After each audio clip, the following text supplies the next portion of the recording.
Okay, guys, coming up to the stage right now. A few more contestants left. Let's hear it for Scotty Peterson. Scotty Peterson.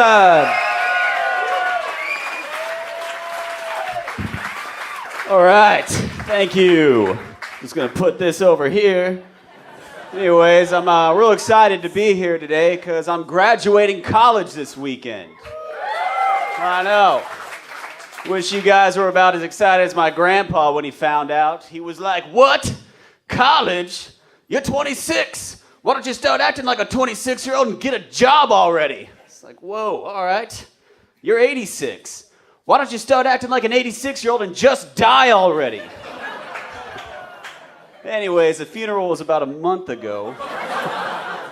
And I heard it was a pretty good turnout.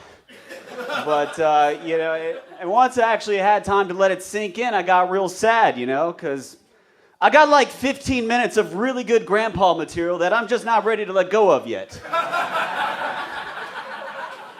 The guy called a kid a pocket queer once. He goes, "Here goes that pocket queer again." "What? Pocket?" I was like, "I think you mean closet." He's like, "Hey, did you tell me how to hate my queers, boy?" Fuck. Pocket, man. I've never heard anybody get called a pocket queer. Now, I've heard somebody say nice pockets queer. Which is why I don't wear cargo shorts anymore.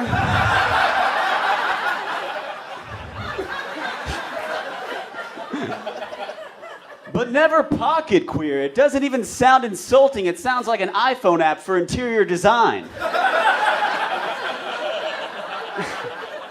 It's like, "Hey man, what color do you think we should paint this room?" "Whoa, hold on. Let me check pocket queer." Cinnamon? Not happening. I don't have a problem with queers or pockets alike. I'm a very progressive person. I bet like 5 years from now, gays will finally have equal rights just like the rest of us, Thank you. And who knows, man, maybe like 15, 20 years down the road, so will black people. We'll be all caught up. But women are pretty screwed on the whole equality list. I feel pretty bad for them. Like, I honestly think robots have a better shot at equality in the future than women. Could you imagine that? Quiet, woman, the robot's talking. I can't even understand what my girlfriend's talking about half the time. She asks so many stupid questions. Like one time she asked me, "Would you still marry me if I had no legs?" It's like, no legs? No thanks. I mean, I can't marry a wheelchair girl. I'm not a very pushy person. It wouldn't work out. I'm gonna move into a 2-story house someday. How the hell is she gonna vacuum the stairs? And then I'm gonna have all my house guests constantly asking me, "Scotty, where do you keep all the clean dishes?" "Bottom cabinet, man."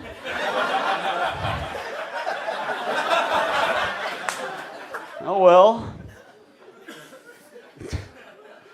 Anyways, I'm single now. I don't have a girlfriend at all. But I've been dating, and I always get asked, "Hey, what type are you into? What's your type?" And to be honest, it's Mexican girls, dude. That's my type. Which is really odd because I've never slept with one.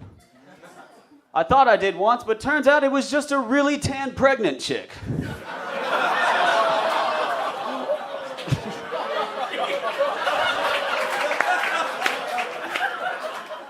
Of course, that's just a stereotype. We're surrounded by stereotypes. I was on the couch watching TV today and this commercial came up and it was like, "Marijuana supports terrorism." It's like, okay, that's pretty true, man. Because whenever I get baked, I spend way too much money at the convenience store.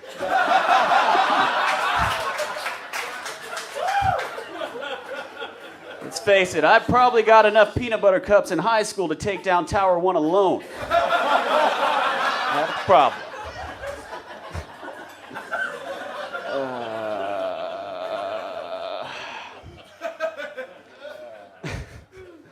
But yeah, speaking of terrorism, What's the deal with anal sex? I've come to the realization that women treat that like it's the goddamn McRib from McDonald's. Think about it. That's not a regular menu item. It's limited time only. So you better get it while it's available. Because you have no idea when it's ever coming back next. And girls always wonder why the hell guys get so excited when they offer anal sex. I mean, shit, you're just like, hey, you know, you can put it here if you want. Fuck, it's back? Come on, I don't know what to tell you. If you don't like anal sex, quit being such a pocket queer.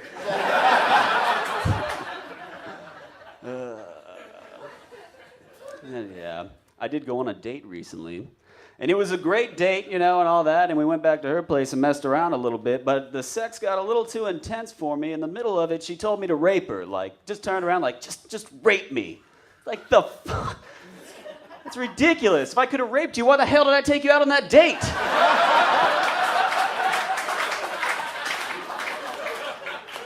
I really can't complain, though. I took her to Chili's. They were having this really good 2 for $20 deal. It's 1 appetizer, 2 entrees, and a dessert for $20. So really, if anyone's getting raped, it's Chili's. I don't know, but how the fuck is rape on the menu and not the McRib? That's what I want to know. Like, come on! How is that happening?